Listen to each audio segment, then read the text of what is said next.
सोच का दारिद्र्य था। हमने फैसला किया ये नहीं चल सकता। हमने उस 99% को, जो कभी नो गो एरिया हुआ करते थे, हमने उसको गो अहेड एरिया के रूप में खुला कर दिया है। और अब हम समुद्र के भीतर भी एक्सप्लोरेशन करने की और नए नए भंडार खोजने की दिशा में हम प्रवृत्त हैं, हम प्रयास कर रहे हैं। हमने पिछले वर्ष उसी दिशा में एक महत्वपूर्ण कदम रखते हुए समुद्र मंथन की घोषणा की थी और पिछले दिनों हमने 85,000 करोड़ रुपए इस काम के लिए आवंटित करके काम को गति देने का निर्णय कर लिया है। मेरे प्यारे देशवासियों, एनर्जी सिक्योरिटी, इसका मैंने कहा कि हमें ऑल्टरनेट स्रोतों की तरफ भी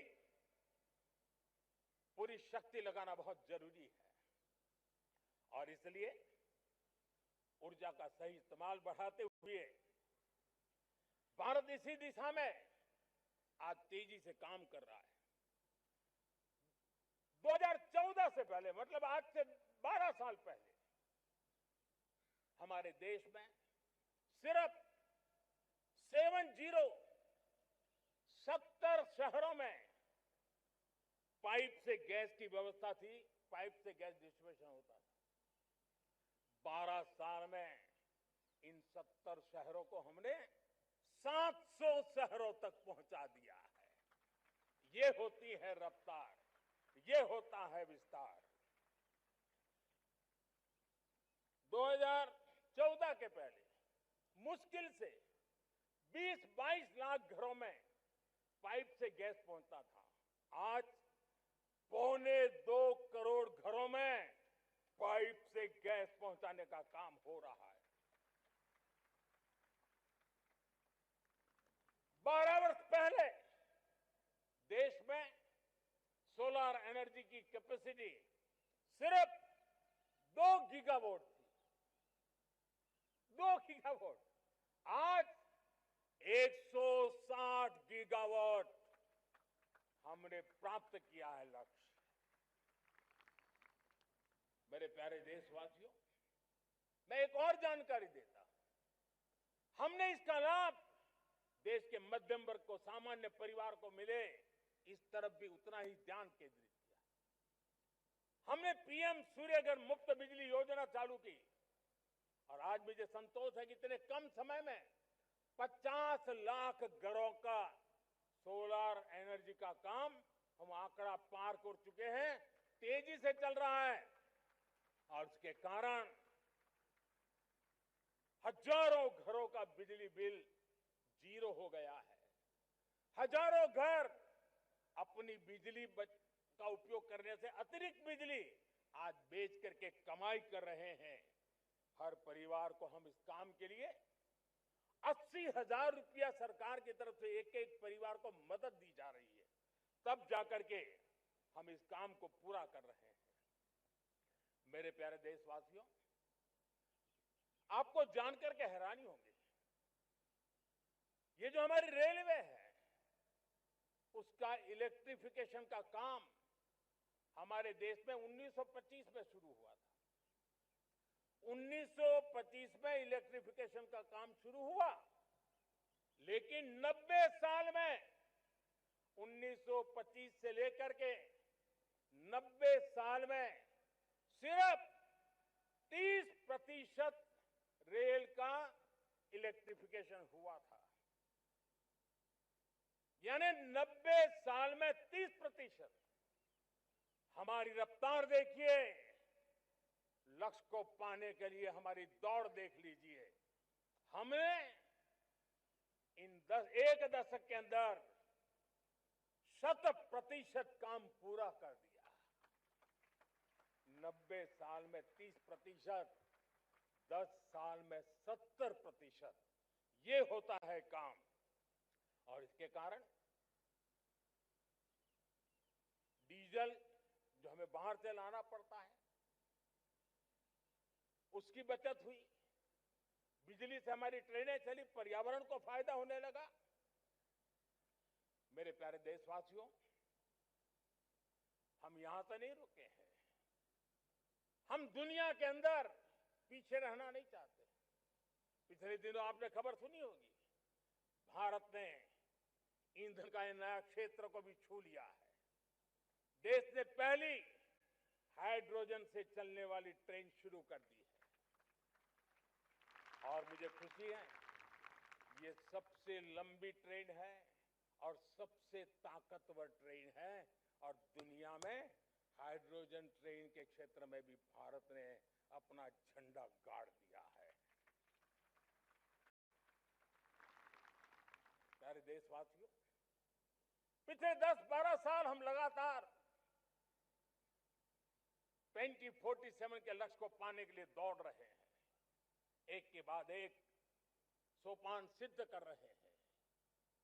हमने सोचा भी नहीं था कि हमें इसमें भी कुछ मुसीबतों का झेलना पड़ेगा। पिछले 10-12 वर्ष में कितने संकटों का सामना करना पड़ा। कोरोना जैसी वैश्विक महामारी ने पूरी दुनिया को चिंता में डाल दिया था। सारी व्यवस्थाएं चरमरा गई थी। कोरोना से बाहर निकले, युद्ध की विभीषा की खबरें आने लगी। कहीं यूक्रेन तो कहीं पश्चिम एशिया, हर जगह पे तनाव का माहौल। और पता नहीं भविष्यवेत्ताओं ने तो न जाने क्या क्या घोषणाएं कर दी थी। देश को डरा, देश को भयभीत रखना, देश को चिंतित रखना, इसी में कुछ लोगों को आनंद आता है। वैक्सीन नहीं मिलेगी, कोविड में लोग बचेंगे नहीं, कुछ भी नहीं होने वाला। वेस्ट एशिया का क्राइसिस आया, पेट्रोल पंप पे पेट्रोल नहीं मिलेगा, गैस नहीं मिलेगा, डीजल नहीं मिलेगा, फर्टिलाइजर नहीं मिलेगा। सारी दुनिया भर की अफवाहें फैला करके भारत के लोगों को भयभीत करने का, डराने का, चिंता के अंदर डुबो देने का कुछ लोगों को आनंद आ रहा था। लेकिन देश ने देख लिया कि पिछले 10-12 साल की सुविचारित योजनाएं रंग ला रही है और हम इतने बड़े संकट के बावजूद भी नागरिक देवो भव के मंत्र को लेकर के जीते हुए भारत ने जो तैयारियां की थी, एक के बाद एक कदम उठाया था। सोचा नहीं था कि संकट आएगा, लेकिन उस संकट के समय में ये सारी चीजें काम आ गई और आज देश में गैस भी है, पेट्रोल भी है, यूरिया भी है। हम अपनी ताकत के ऊपर खड़े हो रहे, चल रहे। मेरे प्यारे देशवासियों, दुनिया के इन संकटों का प्रभाव हर किसी पर हुआ, हम भी अछूते नहीं। यूरिया के दाम दुनिया में 3,000 रुपया पहुंच गए एक बोरी का। आज भी हम मेरे देश के किसानों को वो बोझ सहने के लिए मजबूर नहीं कर रहे। सरकार अपने कंधों पर वो बोझ उठा रहा है और दुनिया से जो 3,000 रुपया में यूरिया का बोरा हमें मिलता है, वो हमारे किसानों को हम सिर्फ 300 रुपये में दे पाते हैं। इतना ही नहीं, डीएपी आज दुनिया में बाजार 5,000 पहुंच चुका है, लेकिन मेरे देश के किसानों को दिक्कत ना हो, इसलिए 1,350 रुपये में आज भी डीएपी देने का काम हम कर रहे हैं। मेरे प्यारे देशवासियों, एक समय था जब मैं आत्मनिर्भरता की बात कर रहा था तो कुछ लोग एयर कंडीशन चैम्बर में बैठ करके सोचने वाले लोग हमें बता रहे थे ग्लोबलाइजेशन का क्या होगा। लेकिन दुनिया देख रही है कि पिछले एक दशक में ऐसा लग रहा है कि दुनिया ने ग्लोबलाइजेशन बोलना ही बंद कर दिया है। जहां से ग्लोबलाइजेशन की आवाज आती थी वो बंद सुनाई नहीं देती है। दुनिया का हर देश अपनी अपनी संभालों के मिजाज की तरफ गया है। लेकिन दुर्भाग्य से इस संकट के कालखंड में कुछ लोगों ने अपना रुतबा दिखाने के लिए संसाधनों को वेपनाइज करने का खेल खेला है। दुनिया अपने पास जो कुछ भी है उसको वेपनाइज करने में लगी है। संसाधनों का वेपनाइज, रिसोर्स का वेपनाइज, पेट्रोल, डीजल, फर्टिलाइजर, दवाइयां, टेक्नोलॉजी की चिप्स, इतना ही नहीं भूभाग को भी वेपनाइज किया जा रहा है। और ऐसे समय अगर हम आत्मनिर्भर के मंत्र को लेकर 10 साल सही दिशा में न चले होते तो हम कल्पना कर सकते हैं कि ऐसी चुनौतियों का मजबूती से मुकाबला कैसे करते हैं। और हमारी तैयारियां निरंतर बढ़ती जा रही है मेरे प्यारे देशवासियों। दूसरी तरफ आज भारत का प्रोफाइल पूरी तरफ बढ़ रहा है। आज भारत दुनिया के लिए एक स्वीकृत और सम्मानीय देश के रूप में बन रहा है। भारत के पास स्थिर पॉलिटिकल मैंडेट है, स्थिर सरकार है, भारत का वाइब्रेंट लोकतंत्र है, भारत का मजबूत न्यायतंत्र है और हम सबको दिशा देने वाला भारत का संविधान है। और अब दुनिया हमारे इन सामर्थ्य को पहचानने लगी है और इसलिए 2014 के बाद दुनिया करीब करीब 40 देशों के साथ हमारा एफटीए एग्रीमेंट हो रहा है। अब देखिए कितना बड़ा अवसर आया है। लेकिन ये जो ट्रेड एग्रीमेंट्स हुए हैं ये एक बहुत बड़ा अवसर है और इसलिए खास करके मैं मेरे एमएसएमईज को कहना चाहूंगा कि हमें इस मौके को छोड़ना नहीं है। दुनिया में हमें पहुंचना है। भारत के उत्पाद की हर चीज विश्व के बाजार में पहुंचे और चाहे हमारा टेक्सटाइल हो, हमारी मशीनरी हो, हमने दवाइयां हो, हमने मौका छोड़ना नहीं है। लेकिन वैश्विक जो पैरामीटर्स हैं उस पैरामीटर को हमें पार करना होगा। हमें दुनिया से जो मिलता है उसे अच्छा देना पड़ेगा, दुनिया में जो मिलता है उसे सस्ता देना पड़ेगा।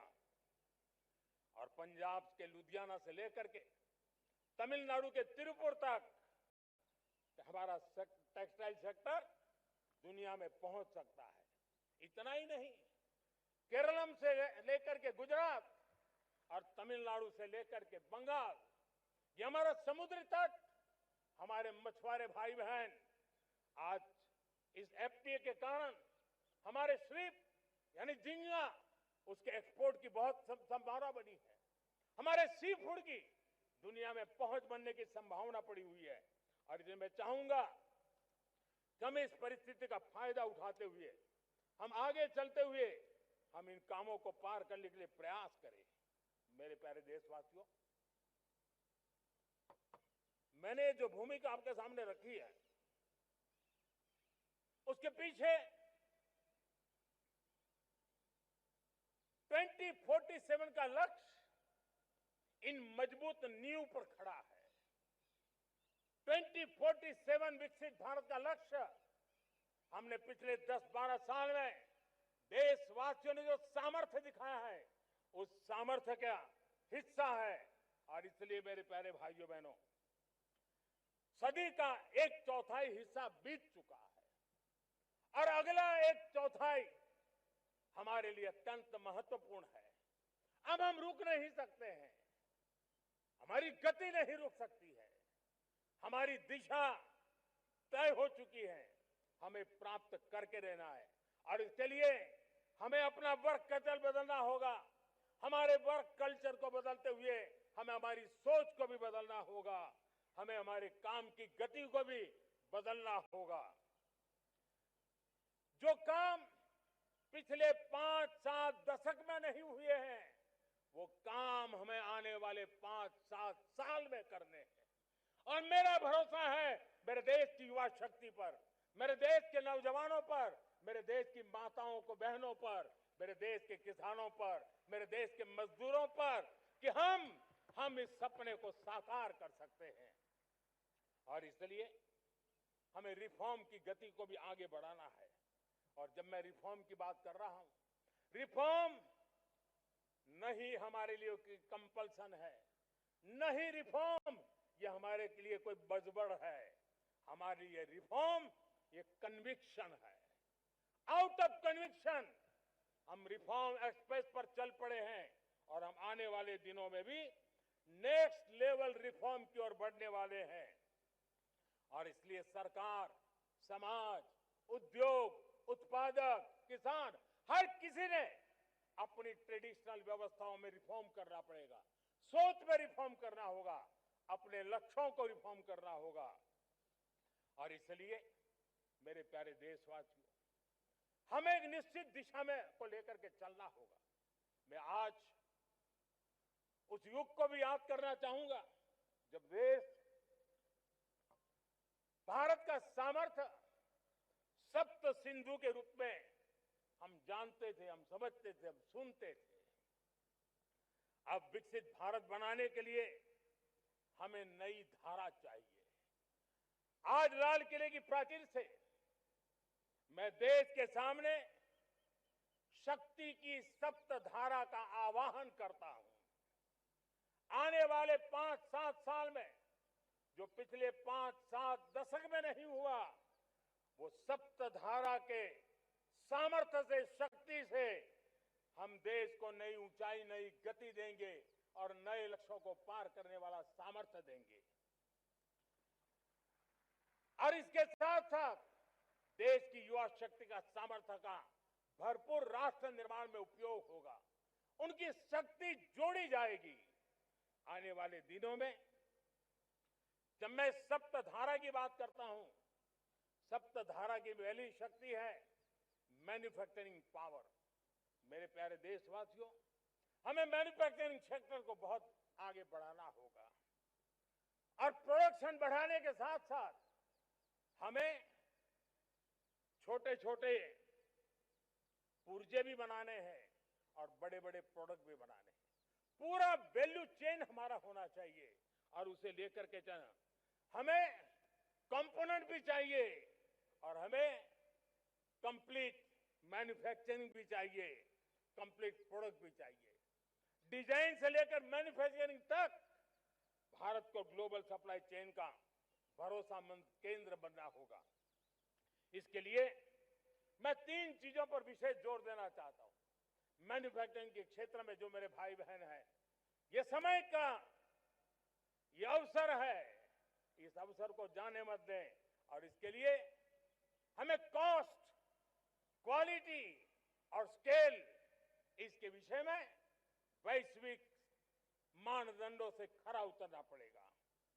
हमारी फैक्ट्रीज कॉम्पिटिटिव हो, हमारे प्रोडक्ट्स यूजर फ्रेंडली हो, हमारा पैकेजिंग दुनिया के लोगों को लुभावने वाला हो, आकर्षित करने वाला हो, हमारा जीरो डिफेक्ट प्रिसिजन मैन्युफैक्चरिंग, ये हमारी पहचान बनना चाहिए।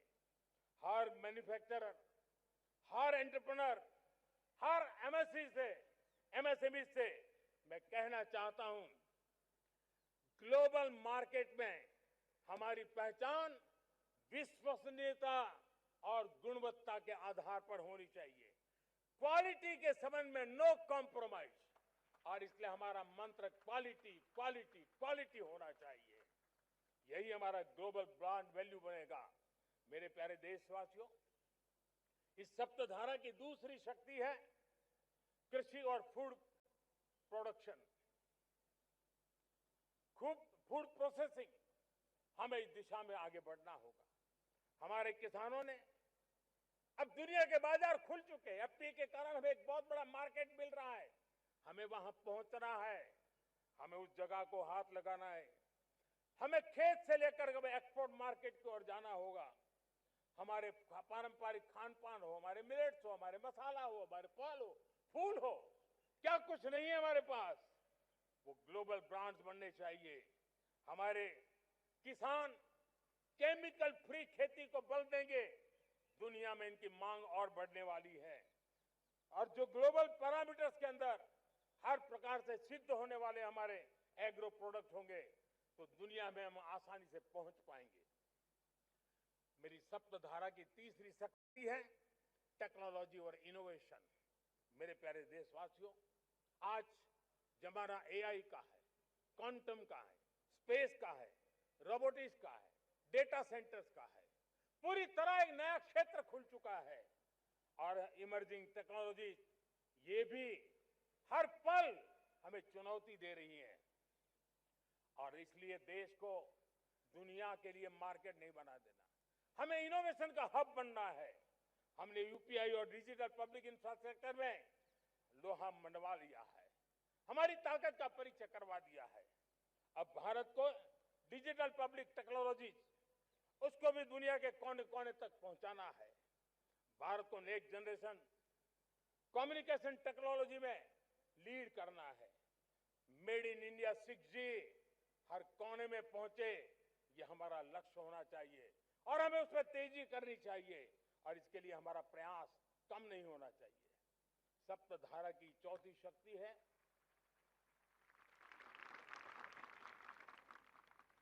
गति शक्ति।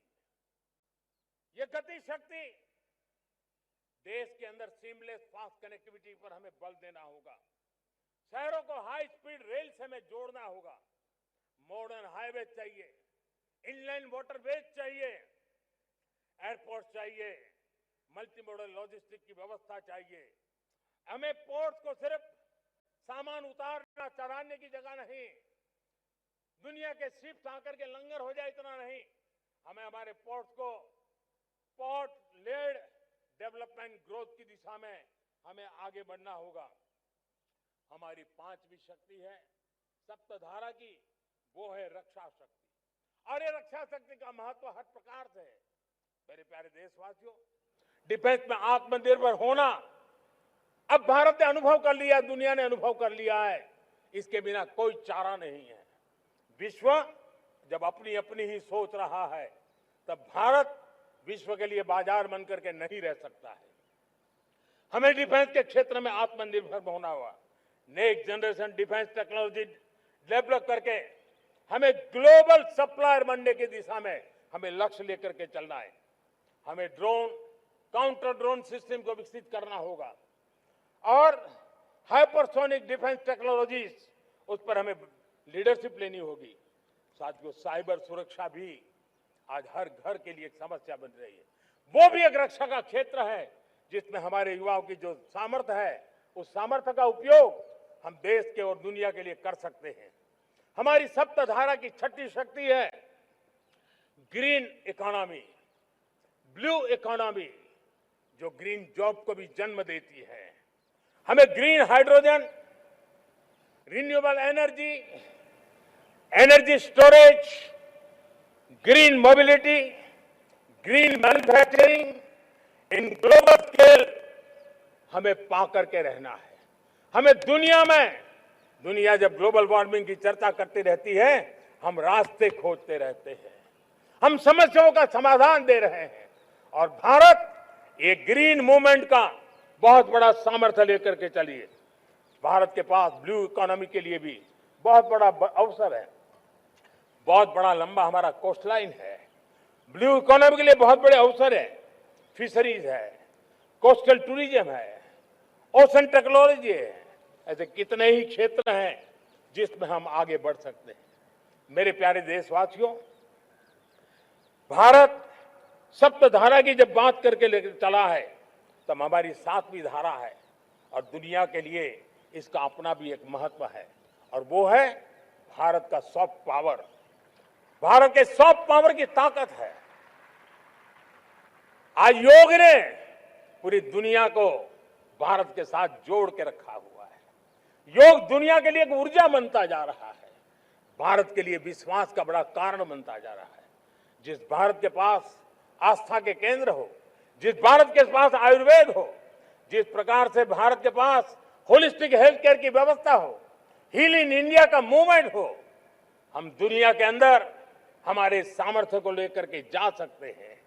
हैंडीक्राफ्ट हो, संस्कृति हो, हमारी फिल्में हो, हमारा क्रिएटिव वर्ल्ड हो, वीएफएक्स हो, हमारा एनिमेशन हो, हमारी गेमिंग हो, डिजिटल कंटेंट हो, क्रिएटिव वर्ल्ड के अंदर भारत अपना रुतबा दिखा सकता है।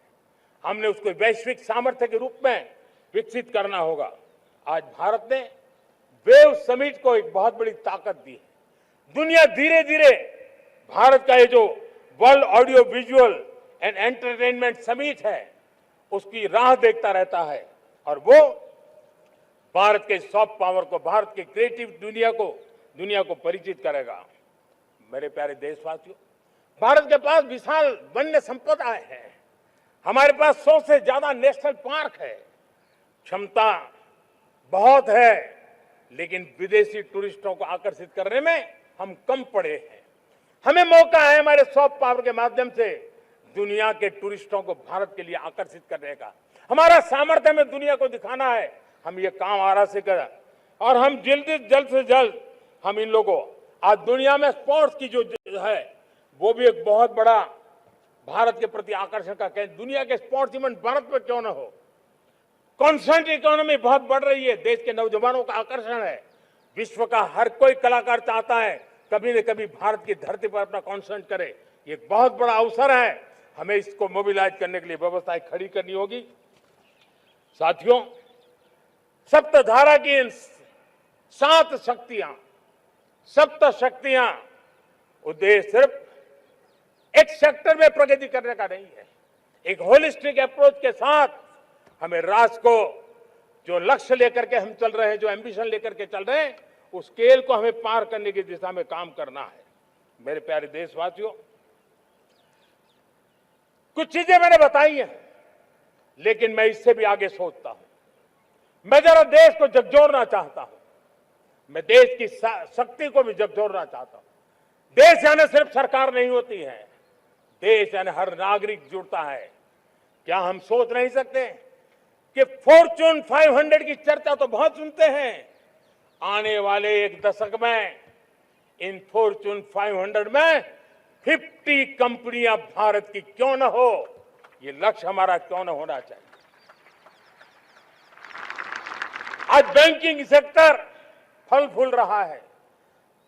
दुनिया की टॉप बैंक के अंदर भारत की बैंक का झंडा भी क्यों न फहरता हो। भारत की बैंक भी टॉप बैंक 5 बैंक में भारत की भी एक बैंक होनी चाहिए। भारत की फार्मा की दिशा में हमने बहुत काम किया है, लेकिन समय की मांग है कि दुनिया की 5 बड़ी फार्मा कंपनियों में भारत की भी 1-2 फार्मा कंपनियों का नाम गूंजना चाहिए। भारत उसमें अपना स्थान बनाना चाहिए। लॉ फर्म्स होते हैं, रेटिंग एजेंसी होती है। क्या समय की मांग नहीं है कि ग्लोबल लीडरशिप अब हमारे हाथ में होनी चाहिए। टैलेंट है, सामर्थ्य है, हमारा लंबा इतिहास भी है, भाषाओं पर हमारा प्रभुत्व है, हमें विश्व में पहुंचना चाहिए।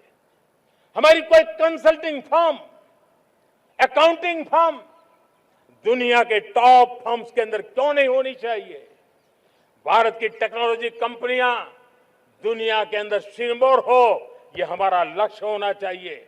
हमारे ऐसे ब्रांड हो जिससे दुनिया आकर्षित होती हो, हमारे ब्रांड हमारे देश की पहचान हो और विश्व के लिए एक डेस्टिनेशन बन जाए, उस दिशा में हमें काम करना है।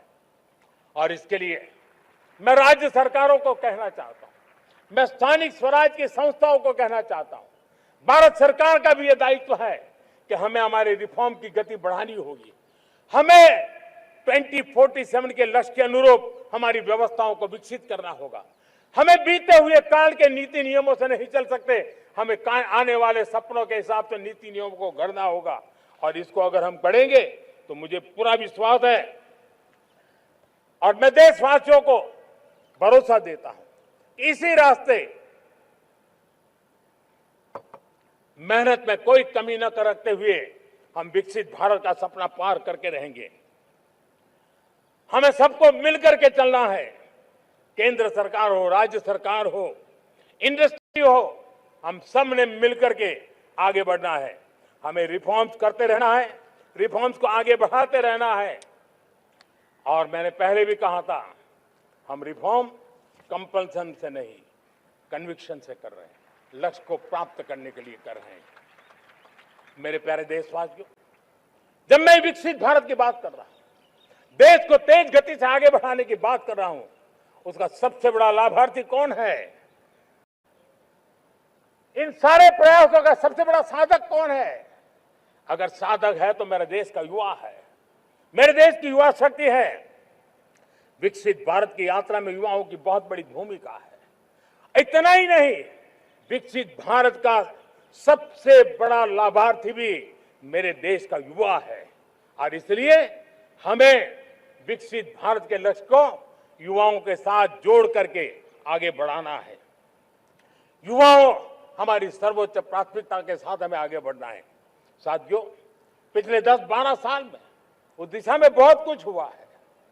स्टार्टअप इंडिया अभियान, आज पूरे देश में 2.5 लाख से ज्यादा रजिस्टर्ड स्टार्टअप बन गए। देश के नौजवान खुद तो काम कर रहे हैं, अनेकों को रोजगार दे रहे हैं। 1 लाख करोड़ रुपया इनोवेशन फंड भारत सरकार ने घोषित किया है। मैं देश को, नौजवानों को कहना चाहता हूं, आप अपने सपनों को लेकर के आइए, संसाधनों की कमी नहीं रहने देंगे। 1 लाख करोड़ रुपया आपके दिल दिमाग को सामर्थ्य देने का एक व्यवस्था हमने कर दी है। रिसर्च के नए अवसर मिले, डिजिटल इंडिया के नए सस्ते डेटा, ये युवाओं को सशक्त किया। दुनिया में सस्ता डेटा कहीं है तो भारत की धरती पर है और देश के नौजवानों को नई ताकत दी है। स्किल इंडिया हमने नेशनल प्रोग्राम बनाया है। स्पेस सेक्टर को हमने ओपन कर दिया। नेशनल ड्रोन पॉलिसी हमने बनाई है। खेलो इंडिया पॉलिसी बनाई है। 35 वर्षों तक एजुकेशन पॉलिसी नहीं थी, नई एजुकेशन पॉलिसी लेकर के आए हैं और इसका फायदा मिडिल क्लास के परिवारों को हुआ है। साथियों, 2004 से 14 आंकड़ा मुझे देना चाहिए आपको।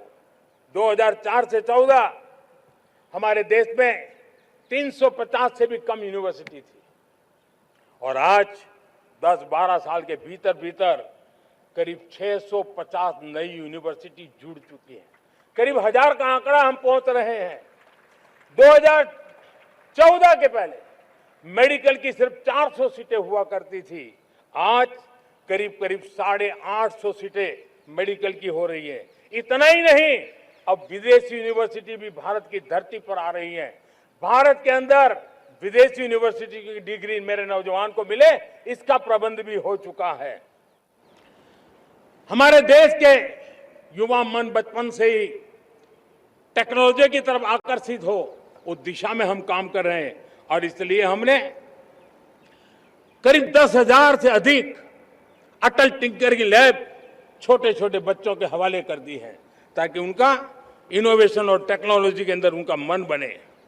12 वर्ष युवा, हमने अनेक रास्ते खोले। हम स्टार्टअप ओपन कर दिया। आपने देखा होगा भारत के प्राइवेट स्टार्टअप 28 साल की एवरेज उम्र के बच्चों ने, नौजवानों ने दुनिया में पहले ही ट्रायल में अपना सैटेलाइट लॉन्च कर दिया और रॉकेट लॉन्च कर दिया। उन्होंने बहुत बड़ा काम कर दिया साथियों। आज करीब 2.5 लाख से ज्यादा रजिस्टर्ड स्टार्टअप है। हमने पिछले दिनों एआई इंपैक्ट समिट किया था। एआई का विस्तार बहुत तेजी से बढ़ रहा है।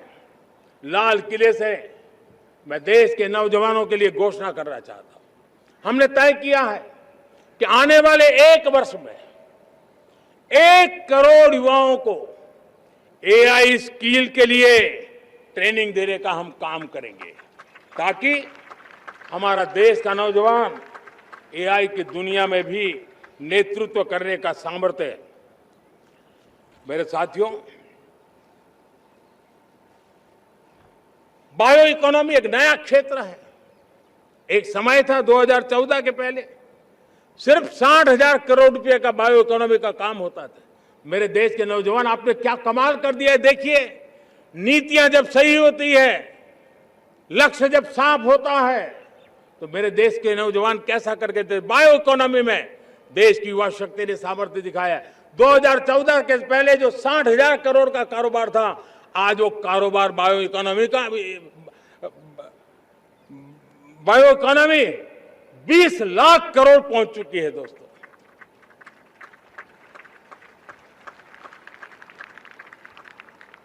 दो 2009-10 का कालखंड था, सिर्फ 25 लाख इलेक्ट्रिक व्हीकल हमारे देश में बिके थे। 1.5 लाख इलेक्ट्रिक व्हीकल बिके थे 2009-10 में। 1.5 लाख इलेक्ट्रिक व्हीकल। इस 25-26 में 25 लाख इलेक्ट्रिक व्हीकल बिके हैं। मेरे प्यारे देशवासियों, एविएशन सेक्टर भी मेरे नौजवानों के लिए बहुत तेजी से आगे बढ़ रहा है। नए एयरपोर्ट, नए रूट, नए नए रोजगार के अवसर बना रहे हैं। मेंटेनेंस, ओवरहॉलिंग, इसके भी कारण देश में बहुत बड़ी मात्रा में स्किल मैन पावर को काम मिल रहा है। मेड इन इंडिया हवाई जहाज बनाने की दिशा में हमने सफलता पाई है।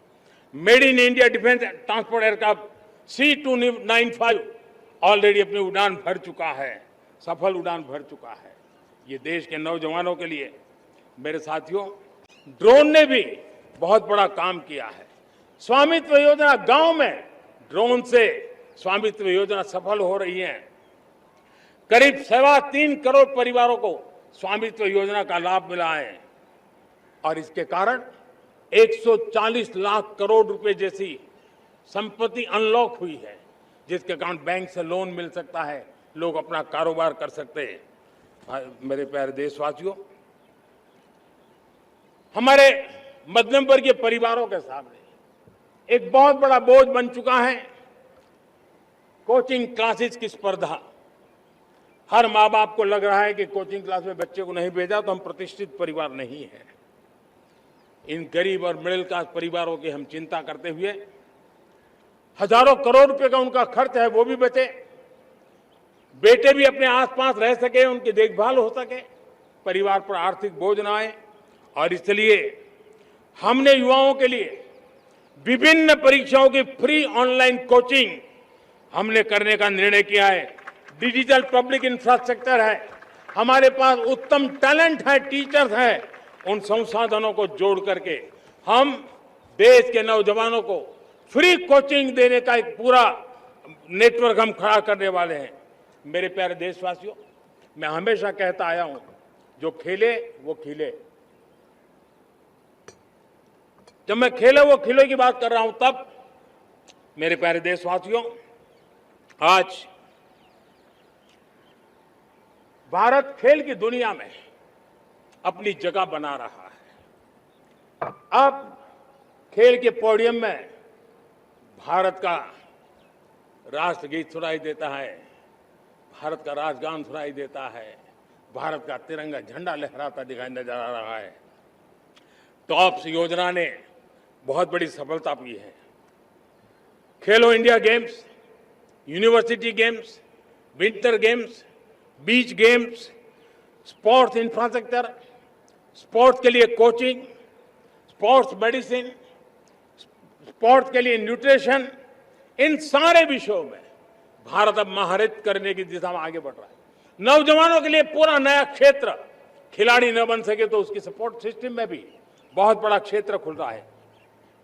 स्पोर्ट्स की दुनिया में भारत का प्रदर्शन बेहतर होता रहा है और हम 2036 में ओलंपिक के मजबूत दावेदार बनकर के आगे बढ़ रहे हैं और 2030 में कॉमनवेल्थ गेम्स को भारत होस्ट करने वाला है। और मेरे साथियों, दुनिया में जो ओलंपिक की खेल होते हैं, करीब 40 प्रकार के गेम होते हैं और करीब 350 साढ़े 350 स्पर्धाएं होती हैं ओलंपिक में। और आपको जानकर के दुख होगा मेरे देशवासियों, मेरे नौजवानों, मैं आपको चुनौती देता हूं, मैं आह्वान करता हूं, मैं आपकी मदद चाहता हूं। 350 जितने स्पर्धाओं में भारत 2/3 खेलों में कहीं होता ही नहीं, हमारी मौजूदगी नहीं होती, हम क्वालिफाई नहीं होते हैं। हमने तय किया है कि 2036 में जो ओलंपिक होगा, हम चाहते हैं कि वो भारत में हो, लेकिन 2036 में जिन विधाओं में आज भारत खेलता नहीं है, जिन विधाओं में भारत क्वालिफाई नहीं करता है, जिन स्पर्धाओं में भारत ने छोड़ के रखा है, 3/4 हिस्सा में इंतजार कर रहा है, भारत उस पर बल देगा और इसके लिए हम टैलेंट हंट का एक अभियान भी चलाना चाहते हैं। हमें अगर 2036 के लिए खिलाड़ी चाहिए तो आज जो 5 साल, 10 साल, 15 साल की उम्र के नौजवान हैं, बेटे हैं, उनके तरफ ध्यान देना होगा, उन बेटियों पर ध्यान देना होगा। और इसलिए 5 से 15 उम्र के बच्चों में खेल प्रतिभा ढूंढने के लिए गांव गांव, शहर शहर, स्कूल स्कूल एक टैलेंट हंट का अभियान चलाया जाएगा। बच्चों की प्रतिभा को देखा जाएगा और फिर उनको स्पेशल ट्रेनिंग दे करके देश के लिए खेलने वाले अच्छे खिलाड़ी बनाए जाएंगे। मेरे प्यारे युवा, देश के सामने, देश के नौजवानों के सामने नशा एक बहुत बड़ा संकट बनता जा रहा है। नशा मुक्त भारत ये हम सबका सामूहिक दायित्व होना चाहिए। हमारे उज्जवल भविष्य के लिए हमारी युवा पीढ़ी मजबूत हो, हमारा युवा सामर्थ्य हमारे देश के लिए काम आए, इसलिए नशा मुक्त भारत। पिछले दिनों माय भारत के वॉलंटियर्स ने, देश के एनजीओ ने, देश के सामाजिक सांस्कृतिक संगठनों ने, देश के आध्यात्मिक पुरुषों ने मिलकर के नशा मुक्त भारत का 100 सप्ताह का एक कार्यक्रम तय किया है। 100 सप्ताह तक एक अभियान चलने वाला है। मैं हर परिवार को कहना चाहता हूं कि आप भी इस अभियान का हिस्सा बने, आप इसके साथ जुड़िए और देश के नशा मुक्त भारत के सपने को पूरा करने के लिए आप आगे आइए। मेरे प्यारे देशवासियों, 21वीं सदी में दशकों पुरानी जो चुनौतियां हैं, उन चुनौतियों को खत्म करना बहुत अनिवार्य है। नक्सलवाद, माओवाद लाखों युवाओं के भविष्य को तबाह कर दिया, अनेक माताओं के दुधमल नौजवानों को छीन लिया, बर्बाद कर दिया, हर मां बाप के सपनों को चूर चूर कर दिया। इस नक्सलवाद ने 4 दशक तक हिंदुस्तान के बहुत बड़े हिस्से को, बहुत बड़ी आबादी को दबोच करके रखा था, बंदूक के नोक पर दबोच करके रखा था, संविधान की धज्जियां उड़ा दी थी और देश के सामान्य नागरिकों की रक्षा में 3,500 से ज्यादा हमारी पुलिस के, सुरक्षा बल के जवान शहीद हो गए। युद्ध के अंदर जितने सैनिक मरते हैं, उससे ज्यादा हमारे पुलिस जवानों को जान की बाजी लगानी पड़ी ताकि देश के सामान्य मानवी को सुरक्षा मिले। ये नक्सलवाद ने धरती को लहूलुहान कर दिया था। 2014 में आपने जब हमें मौका दिया, उसी दिन हमने संकल्प लिया था कि हम देश को नक्सलवाद से मुक्त करेंगे। और आज मुझे खुशी है कि नक्सली माओवादी हिंसा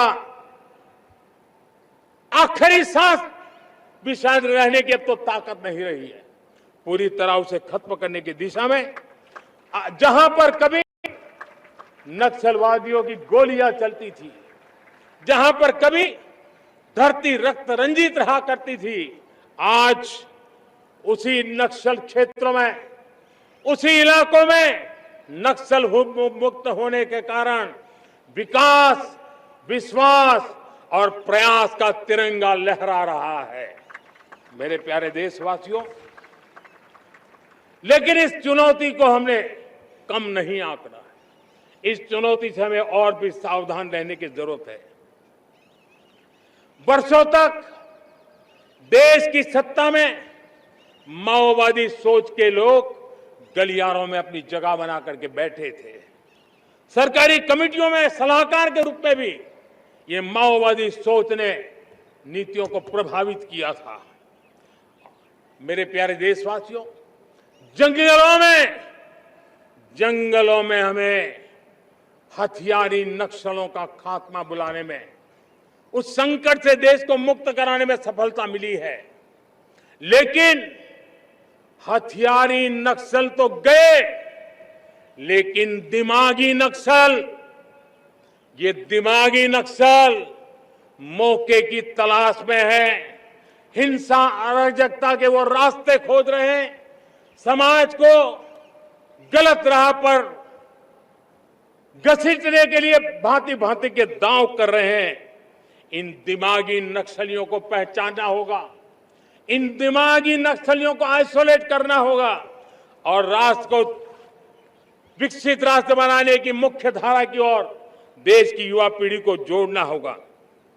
मेरे प्यारे देशवासियों, सुरक्षित भारत बनाना हम सबका दायित्व है।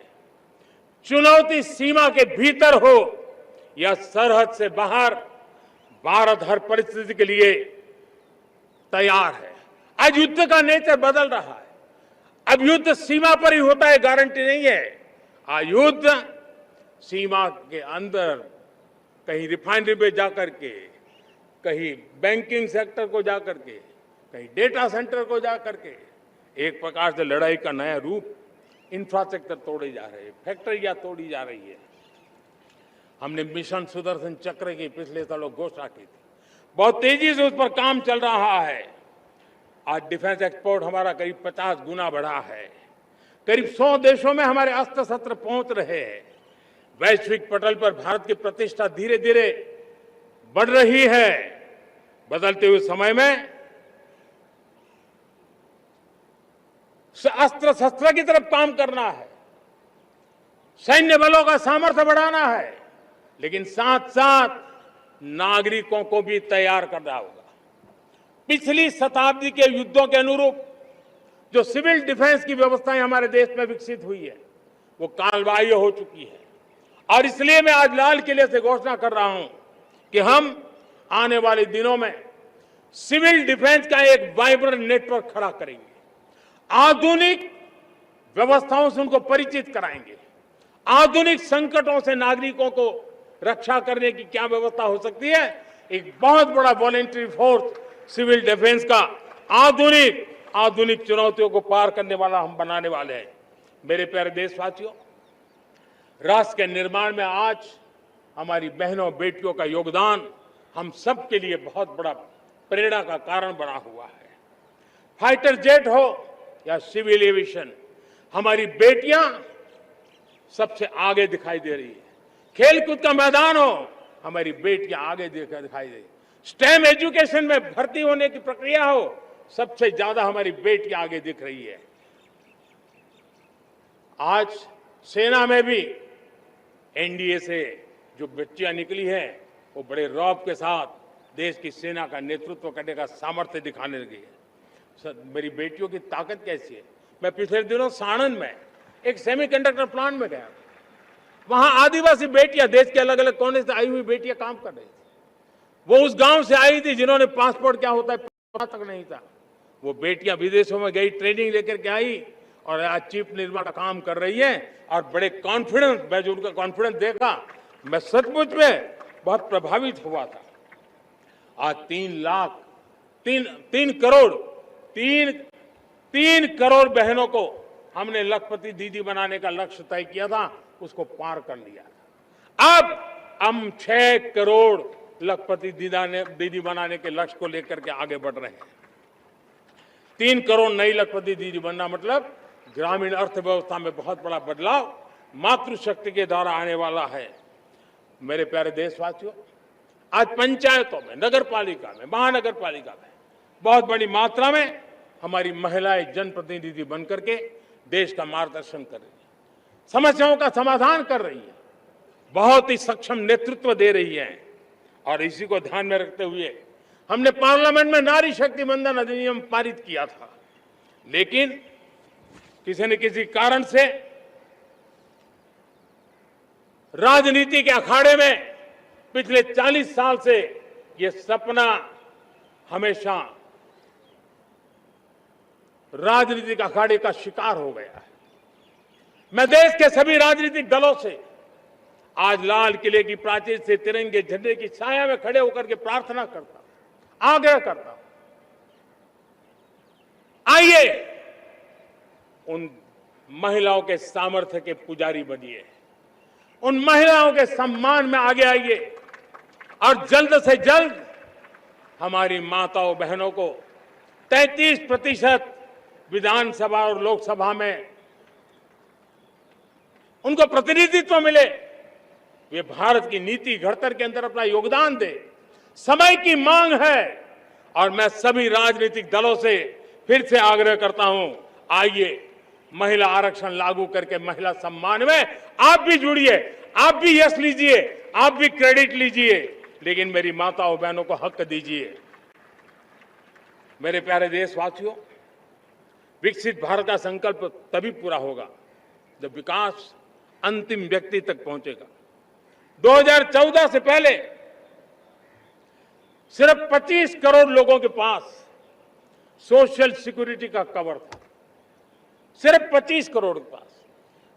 साथियों, पिछले 5-7 दशक में सिर्फ 25 करोड़, हमने एक दशक के भीतर भीतर 100 करोड़ देशवासियों को सोशल सिक्योरिटी का कवच दिया है। आयुष्मान भारत योजना से 70 साल की उम्र के बुजुर्गों से भी आज 5 लाख रुपए तक मुफ्त दवाई की व्यवस्था हो रही है। करोड़ों करोड़ों परिवारों को इसके कारण बहुत बड़ी सुविधा मिली है। और इस आयुष्मान कार्ड के कारण 2 लाख करोड़ रुपया जो दवाई और ऑपरेशन के पीछे खर्च होना था, वो मेरे परिवारों के बच्चे हैं। वो गरीब परिवार है, वो मध्यम वर्ग के परिवार है, उनको इतनी बड़ी। मेरे प्यारे देशवासियों, आज मुझे एक काम के लिए आपकी मदद चाहिए। मैं आप सबसे एक मदद मांग रहा हूं। सभी नौजवानों से मैं चाहता हूं कि आप इसका नेतृत्व करिए। आपका 1 या 2 घंटे देश को बहुत बड़ी शक्ति देने वाले हैं। आपको लगेगा ये 1-2 घंटे में मैं देश की क्या शक्ति, मैं बताता हूं, आप बहुत बड़ी शक्ति बनने वाले हैं। और इसलिए हर घर में वातावरण बने।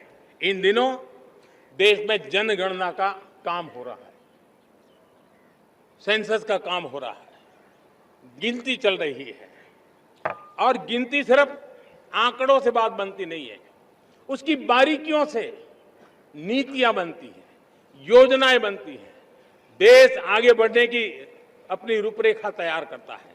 और इसलिए सटीक जानकारियां होना बहुत जरूरी है।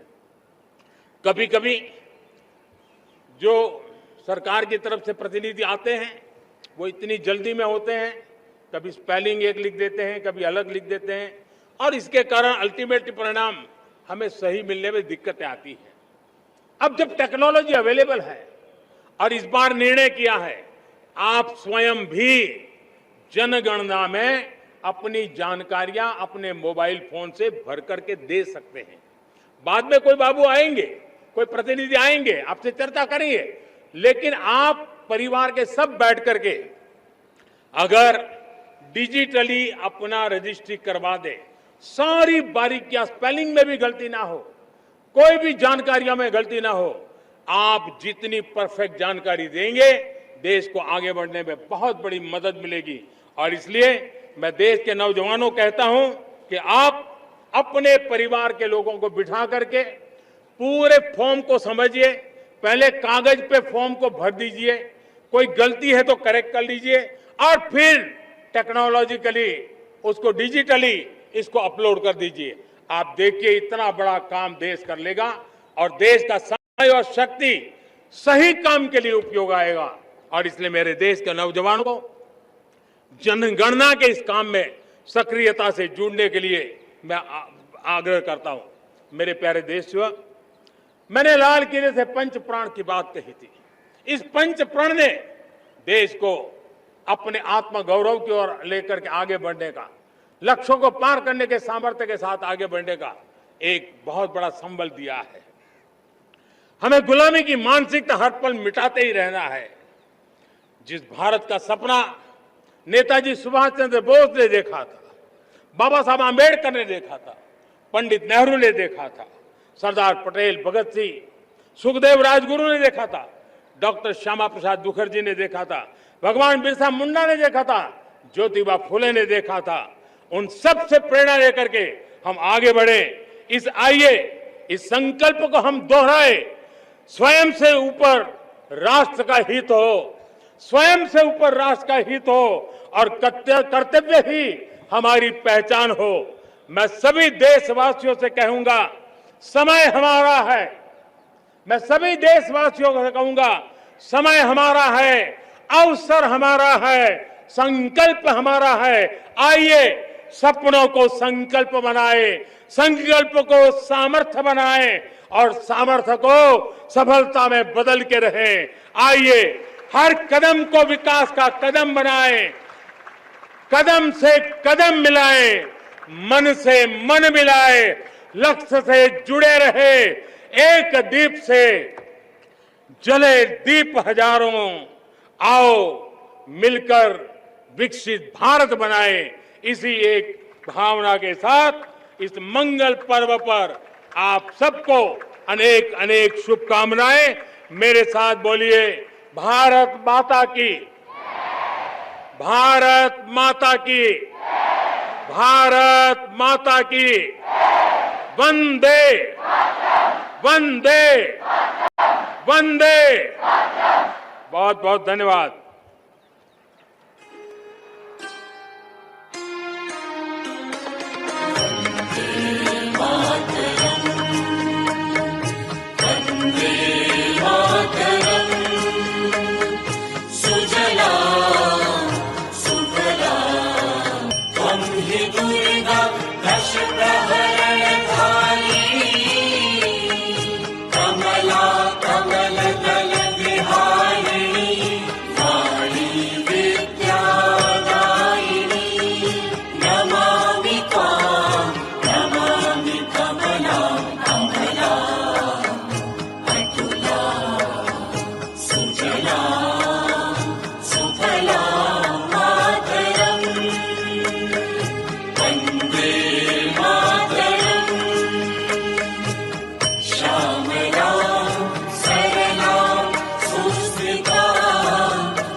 माननीय प्रधानमंत्री श्री नरेंद्र मोदी ने देश के 80वें स्वाधीनता दिवस समारोह के अवसर पर राष्ट्र को संबोधित किया। राष्ट्र की एकता और अखंडता के प्रतीक तिरंगे के रूप में सैकड़ों की संख्या में गुब्बारे लाल किला परिसर और उसके आसमान को एक नई आभा, एक नया सौंदर्य, एक नया कलेवर प्रदान कर रहे हैं। मानो सारे माहौल में देश प्रेम की आभा, उसकी गरिमा चमक रही हो, परिलक्षित हो रही हो। माननीय प्रधानमंत्री महोदय उपस्थित जन समूह का अभिवादन करते हुए हाथ हिलाकर और उन्हें पूरे उत्साह के साथ उनके इस अभिवादन का जवाब मिल रहा है।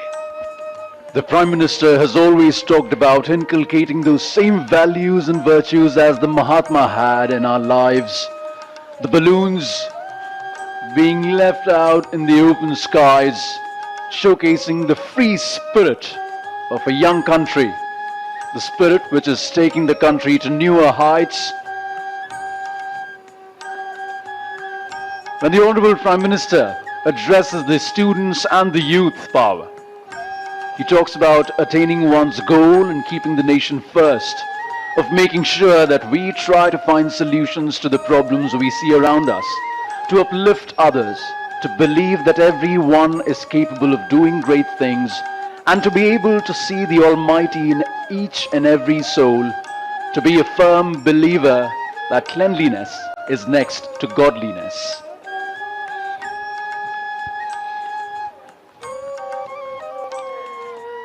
And anticipation again in the crowd. All these youthful cadets have one question written on their faces, that when will Prime Minister will come forward and meet them. This has become a nearly ritual now.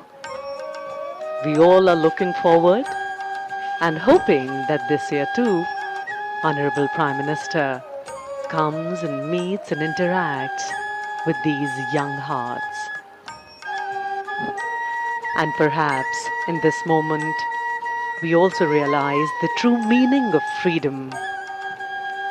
Freedom is the space to dream, the courage to rise, and the opportunity to choose our own direction. India has traveled a long way, rising above challenges, finding its own path, and reaching for greater heights. The word that best describes the moment is gratitude. The Prime Minister in his car, the cavalcade moving. The word of the moment, gratitude. Gratitude bestows reverence, allowing us to encounter everyday epiphanies, those transcendent moments of awe that change forever how we experience life and the world. A vision of a Viksit Bharat, a developed India by 2047. That is the vision with which each and every one of these youth, the ones being prepared by the tri-services, and the ones in each and every nook and corner of the country, will have to work towards. A nation that is bold, broad-minded and brilliant today for a strong, self-reliant and a sustainable tomorrow.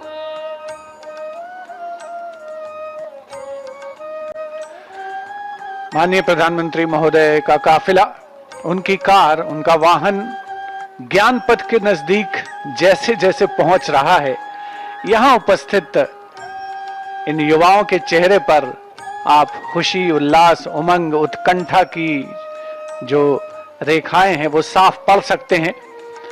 सभी को प्रतीक्षा है कि माननीय प्रधानमंत्री महोदय ने एक जो अविस्मरणीय परंपरा का आगाज किया है, उसकी शुरुआत की है राष्ट्रीय पर्व के अवसर पर, जब वे देश को संबोधित करते हैं स्वाधीनता दिवस के अवसर पर। उसके बाद बच्चों के बीच में, आम जनता के बीच में आते हैं। एक बहुत ही खुशनुमा माहौल लाल किले की प्राचीर के सामने, पूरे लाल किला परिसर में। 1947 में आज ही के दिन हमें आजादी मिली थी और तब से लेकर आज तक हर वर्ष राष्ट्रीय पर्व का ये समारोह लाल किले के प्रांगण में आयोजित होता रहा है। माननीय प्रधानमंत्री महोदय वॉलंटियर्स के बीच में, एनसीसी कैडेट्स के बीच में पहुंच चुके हैं और हाथ मिलाने का सिलसिला शुरू हो चुका है। यही वो मौका है, यही वो अवसर है, यही वो समय है जिसका इन सभी को शायद बड़ी शिद्दत से इंतजार रहता है। और सही अर्थों में कहें तो देश के सर्वोच्च नेतृत्व को इतने करीब देखकर, उनसे प्रत्यक्ष संवाद करके सबका दिन बन जाता है। कई तो ये समझते होंगे कि उनका जीवन ही बन गया, और उनका ऐसा समझना बहुत हद तक सही भी है। Now we have perhaps one of the most beautiful moments of the morning. The Prime Minister is among the people, greeting them, exchanging smiles, waving to them, and you can see the excitement on every face. For many here, this may be the first time they have seen the Prime Minister up and close. And just look at the children, those wide smiles, those excited faces, those little waves. For them, this is not just another Independence Day.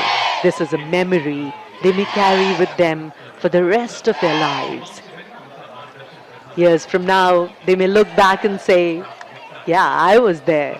I saw the Prime Minister up and close. Each and every one of those 2,500 plus students, cadets, young minds are facing towards one centric point. The person who encourages them, the person who looks after their future, who thinks about them, who talks about their future being the future of the country as well as humanity.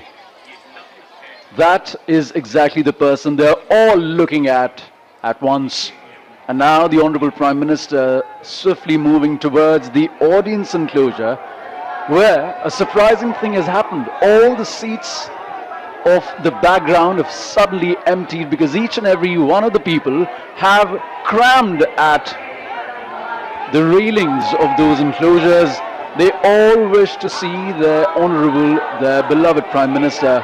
A once-in-a-lifetime opportunity, rather, for many of them, which might not come in their lifetimes again. The Prime Minister, whose address they had eagerly waited for, who addressed them, their dreams, their aspirations, who talked about their future, who talked about Vasudhaiv Kutumbakam, who talked about Sankalp Se Samriddhi. That's exactly the moment of happiness which they're experiencing right now.